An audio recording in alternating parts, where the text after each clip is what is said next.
తెలుగు చిత్ర పరిశ్రమకు ఎన్టీఆర్, ఏఎన్ఆర్ రెండు కళ్ళు. మరి ఎస్వి రంగారావు గుండెకాయ. సాంఘిక, జానపద, పౌరాణిక, చారిత్రక చిత్రాల్లో ఆయన పోషించని పాత్ర లేదు. ఏ పాత్ర అయినా ఆయనలో జీవిస్తుంది. ఎటువంటి పాత్ర పోషించడానికైనా సిద్ధం అన్నట్లు ఉండే నిండైన విగ్రహం ఆయన సొంతం. అందుకే ఆయన తెరపై కనిపించగానే హాలులో చప్పట్లు మారుమ్రోగేవి. ఈ విశ్వనట చక్రవర్తి నటించిన చివరి చిత్రం యశోద కృష్ణ. ఆ సినిమా విడుదలై 59 ఏళ్లు పూర్తయిన సందర్భంగా నిర్మాణ విశేషాలతో ఈ వీడియో అందిస్తున్నాం. భాగవతం ఎన్నిసార్లు చదివినా మళ్ళీ మళ్ళీ చదవాలనిపిస్తుంది. అలాగే కృష్ణుడి లీలల గురించి, వినోదం గురించి ఎన్నిసార్లు విన్నా మళ్ళీ మళ్ళీ వినాలనిపిస్తుంది. కృష్ణుడి పుట్టుక, యశోద పెంపకం, బాల్యంలో కృష్ణుడి చిలిపి చేష్టలు, గోపాల బాలురతో కలిసి ఈ వెన్న దొంగ చేసే అల్లరి పనులు, కాళీయ మర్దనం, రాక్షస సంహారం, చివరికి మేనమామ కంసుడిని సంహరించడంతో శ్రీకృష్ణుడి బాల్య దశ ముగుస్తుంది. ఎంతో ఆసక్తికరమైన కృష్ణ లీలలను సినిమాగా నిర్మించిన ప్రతిసారి విజయం సాధించింది. అలాగే యశోద కృష్ణ చిత్రం కూడా రామకథను లవకుశ చిత్రంగా అత్యద్భుతంగా మలచిన దర్శకుడు చిత్తజల్లు శ్రీనివాసరావు యశోద కృష్ణ చిత్రాన్ని రూపొందించారు.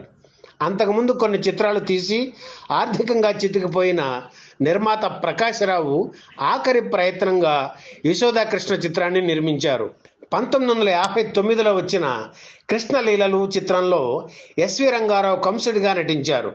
అందుకే యశోద కృష్ణ చిత్రం ప్రారంభించే ముందు ఆయన దగ్గరికే వెళ్ళారు ప్రకాశరావు.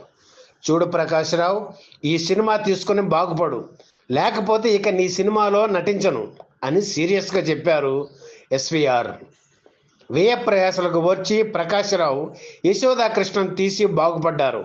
కానీ ఆ సినిమా విడుదల కావడానికి ముందే ఎస్విఆర్ అందనంత దూరానికి వెళ్ళిపోవడంతో నిర్మాత ప్రకాశరావుకి కన్నీరే మిగిలింది. ఈ సినిమాలో యశోదగా జమున, నందుడిగా గుమ్మడి, నారదుడిగా చంద్రమోహన్, వసుదేవుడిగా శ్రీధర్ ఇతర ముఖ్య పాత్రలు పోషించారు. ఈ సినిమాలో శ్రీకృష్ణ పాత్రను 3 దశల్లో కనిపిస్తుంది. బేబీ రోహిణి, శ్రీదేవి, రామకృష్ణ ఆ దశల్లో కృష్ణుడి పాత్ర పోషించారు. యశోద కృష్ణ చిత్రం షూటింగ్ మైసూరులో జరిగింది. ఆరోగ్యం అంతగా సహకరించకపోయినా నిర్మాత ప్రకాశరావు కోసం మైసూరు వెళ్ళి షూటింగ్లో పాల్గొన్నారు ఎస్వి రంగారావు. దీనివల్ల ఆయన చాలా స్ట్రెయిన్ అయ్యారు. అదే సమయంలో హీరో కృష్ణ నిర్మించే అల్లూరి సీతారామరాజు చిత్రంలో అగ్గిరాజు పాత్ర పోషించడానికి అంగీకరించారు రంగారావు. కానీ ఆ సినిమా షూటింగ్ కూడా అవుట్డోర్లోనని చెప్పేసరికి తను అంత దూరం రాలేనని చెప్పి అగ్గిరాజు పాత్ర వదులుకున్నారు రంగారావు. అప్పుడు ఆ పాత్రకు బాలయ్యను తీసుకున్నారు కృష్ణ. యశోద పూర్వజన్మ వృత్తాంతం. శ్రీకృష్ణుడు తను యశోద ఇంట పెరిగినా ఆ తర్వాత దేవకి వసుదేవుల దగ్గరకు వెళ్ళి తిరిగి యశోదను చూడకపోవడం, తన వివాహాలకు యశోదను ఆహ్వానించకపోవడం, పద్మావతి శ్రీనివాసుల వివాహాన్ని లక్ష్మీదేవి జరిపించడం తదితర పౌరాణిక అంశాలను ఈ చిత్రంలో దర్శకుడు సిఎస్ రావు చూపించిన విధానం ప్రేక్షకుల్ని ఎంతగానో ఆకట్టుకుంది.